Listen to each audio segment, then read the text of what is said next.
السلام علیکم پیارے بچوں، آج ہم 9ویں جماعت کے مضمون جغرافیہ اس میں سبق نمبر 8 معاشیات کے تعارف سے متعلق معلومات حاصل کریں گے۔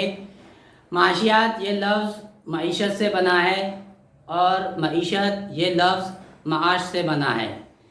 معاش کے لفظی معنی زر یا روپیے کے ہوتے ہیں اور آپ لوگ سمجھ گئے ہوں گے معاش کے معنی کے ذریعے سے کہ معاشیات کی انسانی زندگی میں کتنی اہمیت ہے۔ اس کے علاوہ ہم سبق نمبر 8 معاشیات کے تعارف میں معیشت کی اقسام، معیشت کی ذمہ داریاں، معیشت کی خصوصیات اور عالم کاری وغیرہ کے متعلق معلومات حاصل کریں گے۔